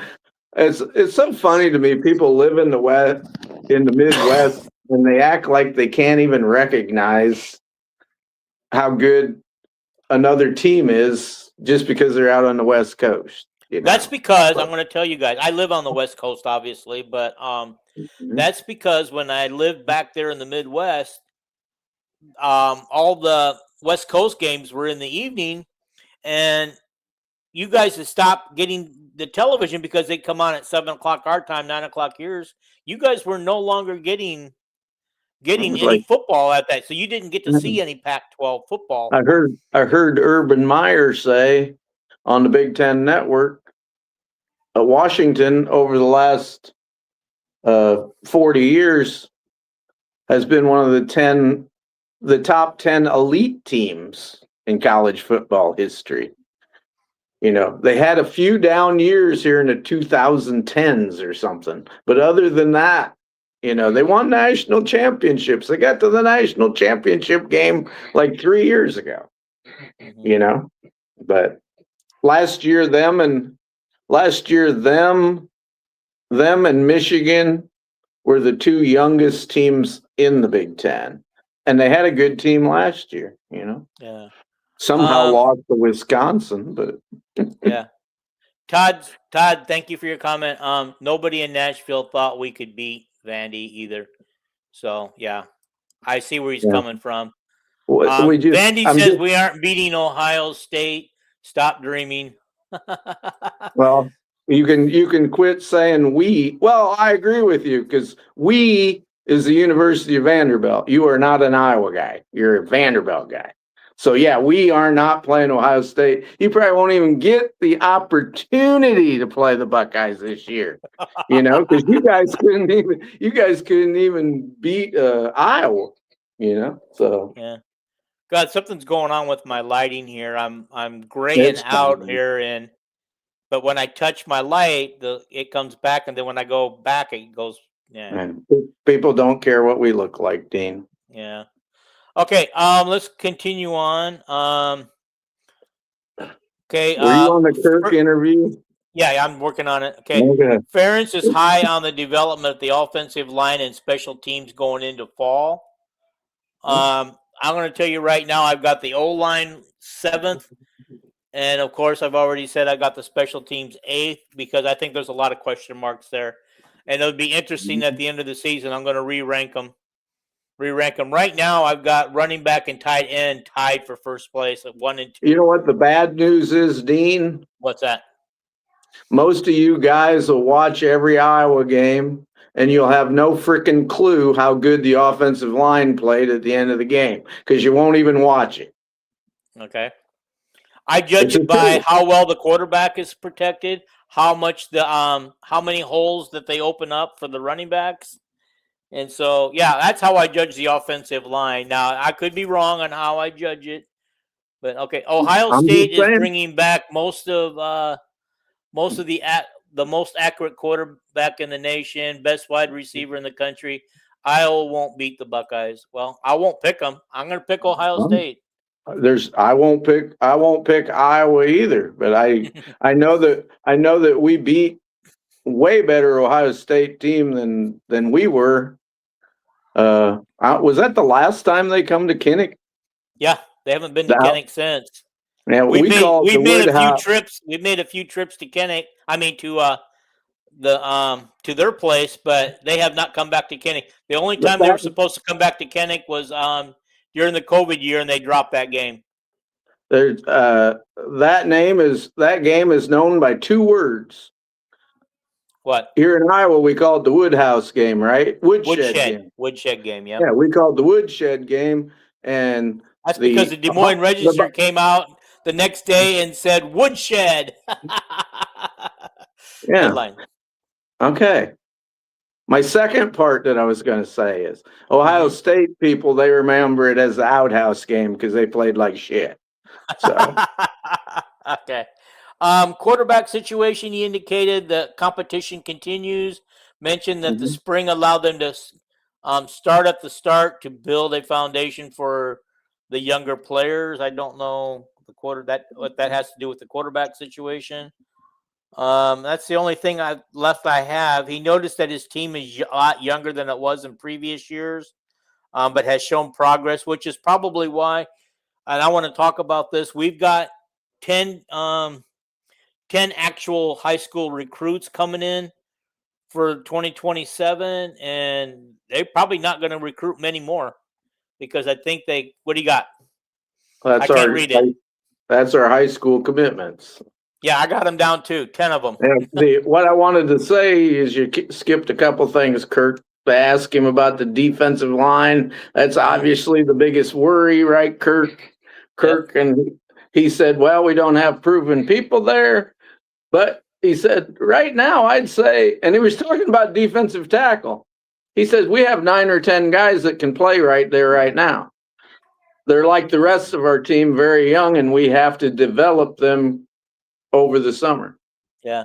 Now, Bob wants if they could rotate a bunch of fresh defensive linemen, their defensive line might be just as good as last year. Okay. Keep them fresh and play a lot of them situationally. And that was his other point was the whole roster. It's the youngest he can remember.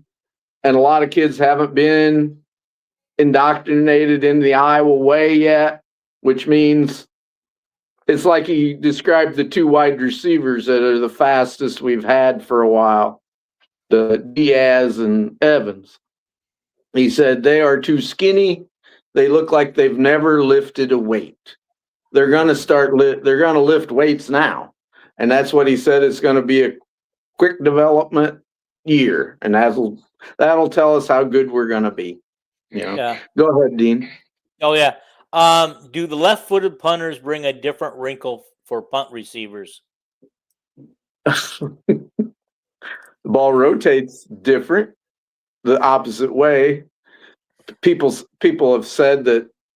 Well, I don't know if they rotate the opposite way. I know left-handed passers, wide receivers have said they have to get used to it because the ball rotates the opposite direction as a right-handed passer. So, but maybe kicking the ball doesn't have anything to do with the rotation of it, right or left-footed. Go ahead. All right. No. Okay. I wanted to read these rankings that I did, and I didn't necessarily need you to do one tonight, but I want you guys to tell me, you and people out there, how close they think they are. So I got 1 and 2 running back and tight ends. You could flip-flop them. Number 3, defensive backs. And honestly, I put number 4, I put wide receivers. Gosh, that's awful high normally for wide receivers at Iowa, but Dean's thinking about what we got returning and what we brought in. Dean's gonna admit tonight that he was wrong about the wide receiver coach. Go ahead, Dean. Yeah. I put quarterback at number 5 because I feel like the rest of this is a lot of question marks. Yes, we have question marks at quarterback right now, but I put 6 linebacker, 7 O-line, 8 the special teams, and 9 the D-line, which kind of fits along with Kirk's thing about a lot of question marks at the D-line. I think Kirk would have the offensive line at number 3. So okay. We're gonna have a really good offensive line this year as long as people don't get hurt. Yeah. So do you want to bring up who we're bringing in for our 10 commits for the 2027 class? We'll start at the top. The quarterback from Tennessee, Braden Santabinez. He's 6'3", 205. I guarantee you, by next fall he'll weigh 220. Yeah, and speaking of quarterbacks, it sounds like in our last 2 classes, one coming in the fall because he's not here yet, and the one we're getting the following year, that we've brought in probably 2 of the most talented quarterbacks that we've had in a long time at this school. And that kind of excites me, but I hope it doesn't cause somebody to transfer. Well, they'll come in and compete. Bessinger's the best thrower I've seen. Santa Benez, I've seen him. He's got a strong arm, and he is a hell of a runner. He'll run right over you. But Santa Benez, you ain't gonna find this great amount of tapes of him. I looked for tapes, and I seen it. Boy, he's got a wicked little arm. Kind of throws a little sidearm, not sidearm, but 3/4, which I don't care how you throw it, as long as you complete it. But he can zing the ball, and but the thing is, he split. He wasn't even their starting quarterback last year in high school. The reason he's now being recruited at a high level, is that they have these rival camps and stuff. And he went there and impressed Iowa coaches and other coaches around the country. So, yeah, I'm not going to christen him as some great recruit, but okay.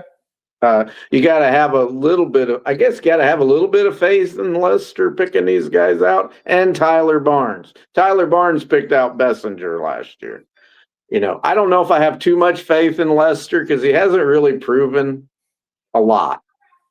He's proven that we can score 30 points a game with a great offensive line the last 2 years. Brian Ferentz scored 32 points a game with a great offensive line with Petrus as quarterback. Then we went for 3 years of offensive line that just sucked big time. Yeah, that's what I'm saying is, I know we're all excited about Lester, but I'm just trying to be fair. Anyway, at tight end, of course, is Jax DeJean. He has dropped from a 4-star to a 3-star. Why is that? Because he went to Iowa? No. I think that people watch his film instead of looking at who his brother is. Okay. I know I've corrected you a couple times when you have said he's better than Cooper. Well, that's what everybody was saying, that he was better than Cooper. I don't know Cooper. who the hell everybody is. Everybody ought to turn on the film. He's taller and bigger than Coop. Probably weighs about the same as Cooper right now, probably 205 or something, but he's 6'4". Well, he's over 6'4", but not the athletic ability. Might end up being a great tight end. But anyway, he's our tight end. We've got 2 tackles, Newman from Ohio and Brenneman, who's from, I think he's from Lutmer's High School out there in Western Iowa. I love both these guys. Brenneman's like 6'7", 270, but very athletic, great technique. And then Newman is a guy that could play defensive line, but he's probably 6'5", 270. And both of them have really great technique. We lost another offensive tackle named Holloman, from down in East St. Louis or whatever. He went to Illinois, and he's always said he was going to Iowa, but I think Iowa got these other 2 tackles and probably kind of cooled on him. But he's going to go play for Bielema. He committed yesterday. We got 2 defensive tackle types, no block, or no blah, as some people say. I say no block. And he's 6'6" or 7. And he reminds you of that Nelson that plays for Tampa Bay that played at Iowa. And then we got Reardon from the Chicago area. And his brother is a freshman at Iowa in the offensive line. I love both them defensive linemen. And we got 3 linebackers. We got Stecker from here at Bettendorf, Iowa. And we got Bingham. Gavin Stecker, so people would know. Okay. And we got Bingham. I just write down their last names. Okay. And we got Raylan. Bingham. And we got Bingham from what the hell town is he from? Do you have it written doaan? I don't. I just have him down as a linebacker. Yeah. And then we got the guy last week who's my favorite one is Van Manen, who didn't have any Division I offers except Iowa. He had offers from South Dakota, North Dakota State, North Dakota. He's 6'3", 220 pounds. If this guy, if you watch his film, if Jason's out there, I know Jason watched film of Jack Campbell play in high school. If this kid don't look just like Jack Campbell playing, I'll eat my hat, and he's from, is he from Pella or someplace? And then our last commit is the Tees kid. I pronounce it Tees. It's Thies, and he's from the Chicago area.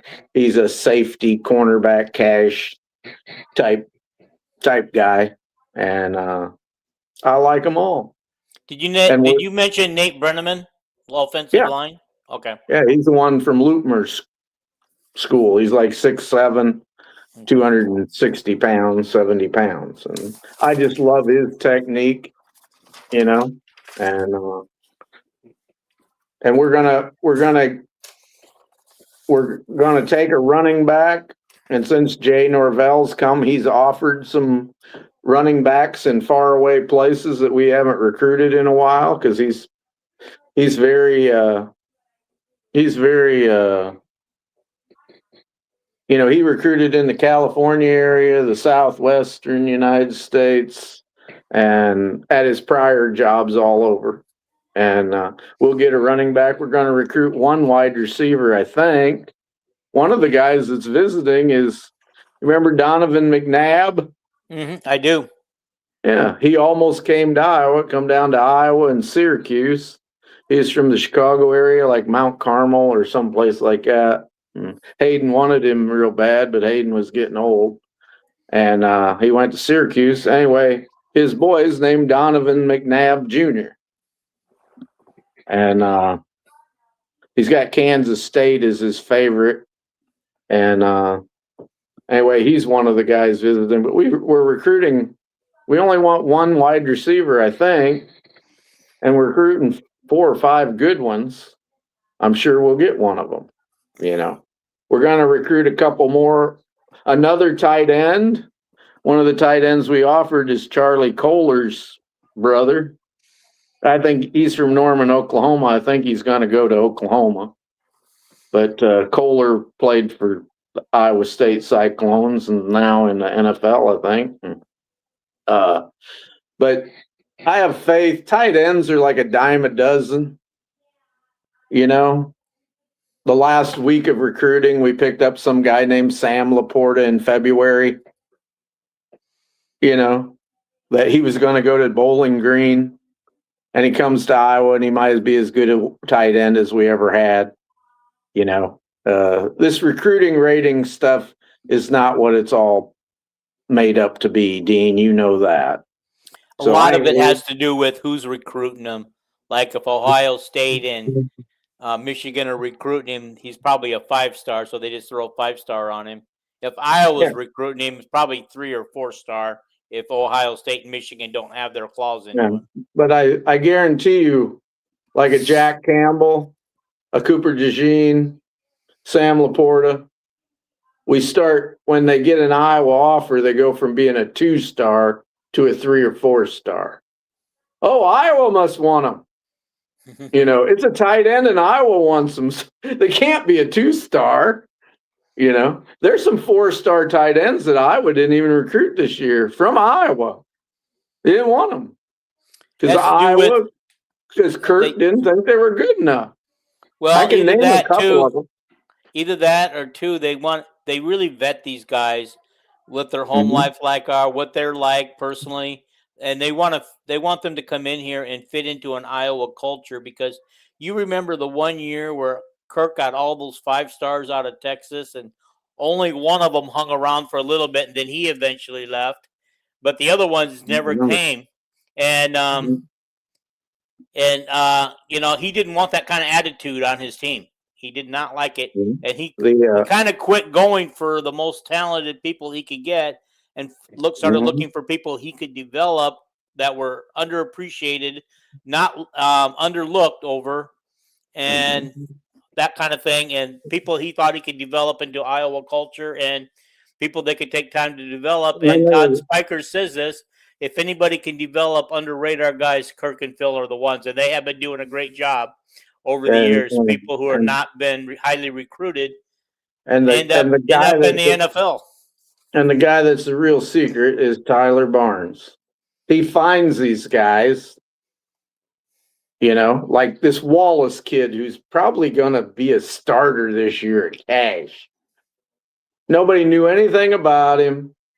And Tyler Barnes found him he was at a great big famous Washington, D.C. high school. Real good.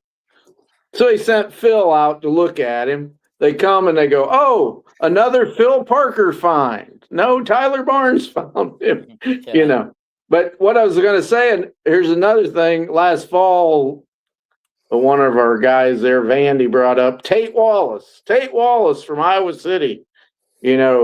He's going to go to Tennessee or he's going to go to some big school. And Iowa didn't even offer him.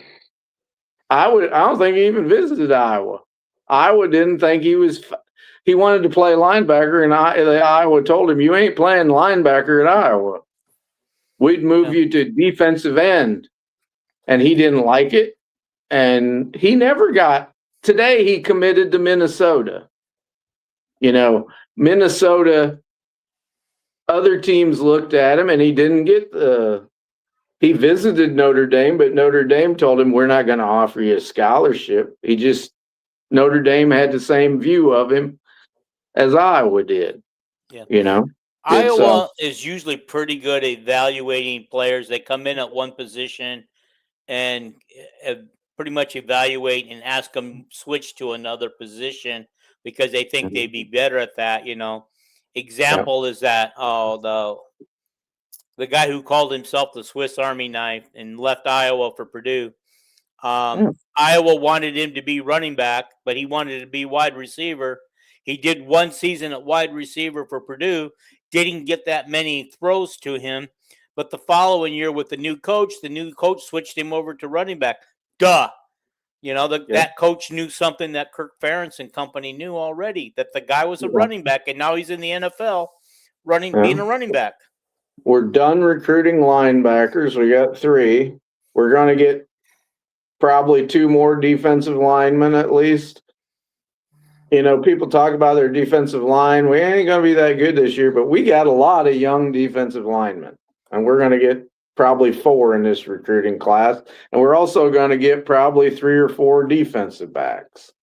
And seems like Coach Wallace gets 3 linebackers every year. And people say, why do we get so many linebackers? Well, that's why we're good on special teams. Linebackers and defensive backs are great use on special teams. That's what makes our punt return, punt coverage, kickoff return good. That's my rundown on and there's a lot of guys recruited that's hopefully going to come and commit yet. Defensive end named Caskey. I think he's in Missouri or Kansas. Kuhn, the offensive lineman, I think he's from Missouri or someplace. And then the guy I really wants, Caleb Johnson, is a offensive lineman from Indianapolis. Another Caleb Johnson? Maybe he'll be good as the previous Caleb Johnson at Iowa. He won't. Hopefully he's as fast as an offensive lineman. That'd be like Superman. But he spells his first name different. But and then the guy, there's a great player in Indiana too that's like 6'8", 300 pounds. And he probably gonna go to Indiana, but he loves Iowa. He knows Iowa's the play. If you want to be an offensive lineman, you go to Iowa or Notre Dame. And then of course Des King's cousin, Flemister's his last name. He's from up in the Detroit area. He's a defensive back. Hopefully we get him. At one time he had Michigan as a team he wanted to go to, but Michigan has gotten some unbelievable recruits and he may not get an offer at Michigan. And there's also think his name is Jake Scott, who's a great defensive back also. And he might also end up going to Penn State or Indiana. But anyway, that's my rundown. Yeah. Next subject. I'm interested to see how Campbell does at Penn State.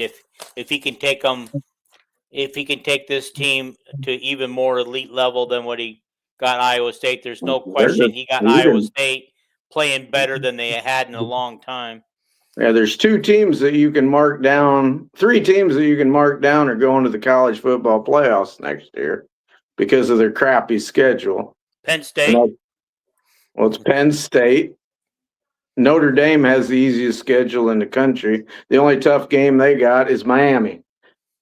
And Miami ain't got very many tough games either. So they missed all the good. They missed all the good ACC teams this year. That's why the college football playoffs needed to be expanded more than 12, because they always let these crappy teams in, like James Madison and South Florida, whoever they were. I don't know. I don't keep track. Well, speaking of the North college Texas playoffs. Just a minute. Let me finish. All righty. They always let in a couple crappy teams that, even if Iowa was the 6th best team in the Big Ten, Iowa would kick their ass. And now they got Notre Dame is scheduling these easy schedule. They're all Power 4 teams or Power 5, whatever, Air Force, stuff like that. But Notre Dame is not going to lose more than 2 games in a season, and it's just unfair that you have a team like Iowa that could beat Vanderbilt, and they didn't get a sniff at the playoffs last year. Yeah. When you go to 24, that Iowa team might be in the playoffs. Okay, I got a question for you. Is the 24 guaranteed now, or is that still on the just talking? That's a year away. So they are going to 24. It's pretty much a done deal. Even the SEC has thrown themselves kind of behind it. Okay. The SEC is they complain because really the Big Ten is the one that says, oh, we think you ought to at least play 9 conference games. The SEC says, the SEC says, oh, no, can't do that. Our league's too tough. Now they're playing 9 conference games. Yeah. And last year, the Big Ten wanted to go to 24 teams in the playoffs. And, the SEC doesn't need 24 in the playoffs because, but with the 9 conference games, they might need it because they'll probably add a loss to several of them top teams, right? The SEC is a tough conference. You can go play at Arkansas and lose. And Arkansas and Auburn's down sucky bottom of the SEC, but they're still competitive teams. Yeah. And the Big Ten's a little underrated as far as that goes. Wow. Listening to Dockerman they can make all the fun they want to of Rutgers, but when you show up and play Rutgers, you're in for it's a rock and sock 'em game. No, I was just going to say, listening to Lysico and Dockerman the other day, they actually came out and said the Big Ten is now moved ahead of the SEC, but I don't think so, because I think top to bottom, SEC's better than the Big Ten top to bottom. Just my personal opinion. I got a question for you, Dean. What's that? It's kind of changing the subject, but not really. What 2 teams are easily, over the last, how many years is it? 12 years. What 2 Big Ten teams are easily the worst 2 programs in the Big Ten? Over the last 10 years? Yeah. Purdue and Maryland? Oh, no. Who are they? Purdue was going to the Big Ten championship game and going to bowl games all the time when they had that coach Bromer or whatever, the coach at Louisville. Okay. All right. It's easily Nebraska. Have they been to 1 bowl game, and that was this last year. They barely got into one. Yeah. They didn't even have a winning season. Okay. When was the last time Maryland and Rutgers have been to bowl games? Rutgers has been to like 5 bowls in the last 7 years. Okay, all righty. They always finish 6-5 or something. And then UCLA. You know more about UCLA. Have they been to many bowl games the last 10 years? As a member of the Pac-12, I think they were doing a lot better than they are as a member of the Big Ten. So I'm very proud to say that Nebraska is the worst program in the Big Ten. Isn't that something to say? It is. However, Maryland went to a bunch can of I bowl point games. something out? They have been to a bowl game the last 2 years. So I think Wisconsin is now the worst team in the Big Ten because they have a losing season for the last few years now. Last 4 or 5 years. I said in the last 10 years. Okay. All right. Yeah. Wisconsin's had two or three bad seasons. They've had more than that. They've had like 4 in a row. Yeah, and they beat the hell out of Iowa probably half of those 10 years. Oh, we've actually probably now in the last 10 years we probably even the series 5-5 against them. I said half of the time. Okay, alrighty. All right. And Maryland's went to several bowl games. Wasn't this the first bowl game with Nebraska? Didn't go to a bowl game last year. This year they did. Didn't they? Didn't they go last year? They were celebrating. I thought they were 6-6 last year. I thought they were celebrating this year that they finally went to a bowl game. I could be wrong, but all right, I'll have to look that one up. Okay. Question before we leave, because I want to do wrestling real quick before we move on. But we forgot to talk about this, and I forgot about it. The basketball tournament moving to 76 teams. What do you think? Oversaturated? Ain't nothing I can do about it. To me, it ain't a big deal, but I would rather they wouldn't have. It doesn't add any length to the basketball tournament. Them 4 play-in games will now be 8 play-in games? I thought it was more than that, actually. I thought it was a little more than that. I thought it was like 12 play-in games. I don't know. Yeah, and they'll be at 2 separate locations now, not just Dayton. They're going from 68 to 76. That's 8 more teams, so that's 4 games. Yeah, but I think they're changing it a little bit still. I could be wrong. I'll have to look that up. They'll still be Tuesday games and Wednesday games. They'll just play 16 games instead of 8, or 8 games instead of 4. I don't know. Okay. You do the math. But I think in the long run, this also helps like one big leagues like, like let's say Drake last year when McCollum got him to the tournament. They won the Missouri Valley tournament, plus they won the regular season. Okay, let's say they had won the regular season, but you and I won the tournament. You and I would have got the automatic bid, and Drake would have been set out looking in and going to the NIT probably. That's why they did it. Like this year, they had a team they had a very good team that did not win their conference tournament. And that I do like that they're letting that team that kind of earned it, even though a lot of these small schools that you say, oh, they earned it. They were 28-4, but they didn't play anybody. Yeah. Now they will get in there. Yeah. So, okay. So let's talk about that. First, there's a question. Are Telford and Morningstar still on the wrestling staff? If so, they need to leave. I think one of them is gone. I can't remember which one. Telford left, didn't he? Yeah, Telford's gone. Yeah. We got Sorensen is coming into coach the Iowa Wrestling Club. That was announced a couple days ago. And what was the name of the new guy that's going to come in and coach the heavyweights? I forget which one, but I think he's a former Iowa. Former wrestler at Iowa. Yeah. Okay. Yeah. Well, and then there's 2 other former Iowa wrestlers. One just recently that will be coaching at Iowa State. Brett Metcalf is going to be the new head coach at Iowa State, so that the previous head coach, whose name is slipping my mind, is going to be like a general manager, overseer of both the women and the men's wrestling program. So he's going to have a lot to do with getting the recruiting wrestlers, I think, to the. And he took Ayala too. Yeah, and I was just going to say Drake Ayala, who, as you guys know, just ended his season as, I think, an Mhm. All-American, right? He finished as an All-American this Yeah. year. Yeah. Yeah. Yeah. I've always rooting for Drake Ayala. I mean, it just really disappointed me. He finished his 2 seasons as runner-up and then didn't sniff Mhm. that again. And then his little Uh, brother Drew's going with him. oh yeah, I could see that. I could understand that. He's Well, not getting any wrestling. He's not getting any wrestling time at Iowa. it's already Um, been announced. So okay, I missed that. yeah. Okay.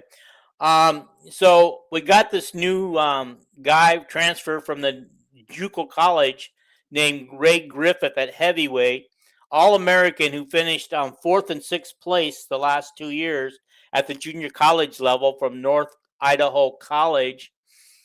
Um, do we really think? I mean, I don't want to be negative on this guy or anything, but do we really think that this guy can come in and compete for a starting position on the Iowa team and try to win Big Ten games and national title? I don't think so either. I just, if he was Right. national champ and just, dominating the junior college, then maybe.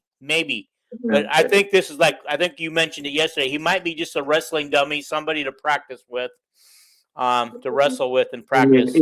you don't know if Keeter's ever going to wrestle again with his health problems. Mm-hmm. They're Don't we have any probably other they're leaning heavyweights they're in that leaning lineup? on they're leaning on Mako's boy to be the heavyweight Yeah, probably. But Michael you need Mako. somebody. Yeah, But you need bodies in the other heavyweights in the room to wrestle against, practice against. yeah. You know, That's probably why they brought him in. I hope they're that was honest with him. that was me trying to make sense of it. Maybe the Yeah, kid's a lot better than what we know, but I don't know. yeah. And then, of course, we got another transfer coming in. I think we talked about him before. Ryan Kirkham from Lehigh. He's another All-American Mm-hmm. at his wrestling weight, but I just don't see these guys we're bringing in from transfers contributing much to help us, because the goal is to upset Penn State and finish first in the national championship and the Big Ten. Are these guys going to really help us get there in the long run? Mako will help, but I don't know. I all I know is I looked at the recruiting rankings this year, and out of the top 10 high school recruits, I think Oklahoma State had 6 of. Yeah, yeah. And And they didn't. And Oklahoma State's the only threat to Penn State, I think. right now, I would agree with you on that 100%. Iowa's kind of Mhm. fallen off, and I just think, we've got this other guy named Carter Schubert coming from Oklahoma. Yeah. He's going to help in the middle weights. We got Gray Pettit, and David Calkins, as well as Michael Malko coming in too. I Yeah. don't know who else we've got coming. I Those are the like that. names that I was able to find. I liked what I read about that Schubert Okay, what'd kid you read from about him? Just for Oklahoma. that, out of curiosity. That he was really good in he came from Cal Baptist, I think, to begin with, and went to And Oklahoma, and I think did he make the NCAA tournament this year, Dean? it did. But It doesn't say here if he did. I was assuming it would have if when I researched the name, it but he, didn't say anything. if I remember, see, this was 3 weeks ago Mm-hmm. when I was reading about him. It seems like he was doing pretty good in them outside the duels matches. Mm-hmm. The matches at the NCAA for some reasons let wrestlers they redshirt, but they wrestle 15 matches. Because they technically wrestle unattached. Yeah, that doesn't make any sense to me, but it's probably good for wrestlers. So it's definitely good for wrestling, the sport of wrestling, because these guys still get to wrestle in some of these side tournaments and side duels that don't count against their red shirt. mhm. So honestly, that's about all I really have right now. I don't have anything else to talk Well, about. we've been on for 2 hours, so Yes, we have. mhm. And you notice I my leg situation was a whole lot better today. I didn't stand up once and walk away. I knew that if you gnawed it off, that it'd feel better. Yeah. No, I've been getting some good sleep lately. I feel real guilty about it because when I was a kid, I was a hunter and I trapped. And I do not feel good about killing animals anymore. And I certainly don't like when I go get a trap in a creek and all would be left was a leg in there because the animal had to chew its leg off. And I don't feel good about that, my past in that instance. So anyway, it was all about money. It was all about money, Dean. Yep. All righty. I think we're going to let it go here. Guys, thank you for watching. Thank you for the comments. Thank you for the questions. I'm sorry that there was a technical glitch that I didn't realize that we weren't getting any comments for a while. Well, I knew we weren't getting any comments. It wasn't until I mentioned it, and I had four of you sent me private message to let me know. And one of them told me how to fix it, but I fixed it on my own. So, yeah. I hope we got all the comments in for you guys. I hope everything is going good. As we told you before, we have an upcoming, I hope soon, Iowa head coach of a sport, but I don't really want to name the name until we have it finalized what day, but that person has agreed to come on and talk to us. Calvin thinks he's got it figured out, but well, you have to tell me off air what you think it is. Send me a text and tell me who you think it is. No, it don't matter. I've been wrong before, so yeah. Okay. All righty, guys. Thank you for watching. We appreciate it.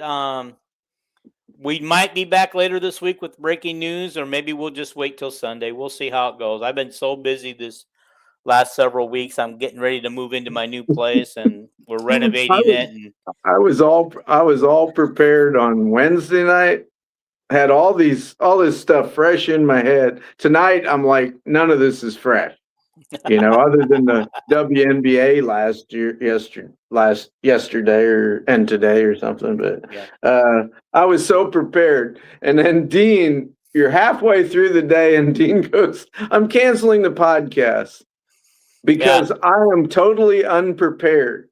Like, well, that was part of the reason, but I didn't think I wasn't going to get home in time either. Yeah, that was the other reason. You go, "I'm totally unprepared." And I just replied, "Well, that'd be a good reason to cancel." No need. I don't like listening to a podcast where people are not. Yeah. I listened to one particular podcast that I won't mention where the guy is not prepared all the time. And you know who I'm talking about. But anyway, we're not going to mention the name. Anyway. Nope. Okay, let's get out of here, guys. Let's do that. Okay. Thank you for watching. And we'll see you soon. Take care. Peace out. Go Hawks.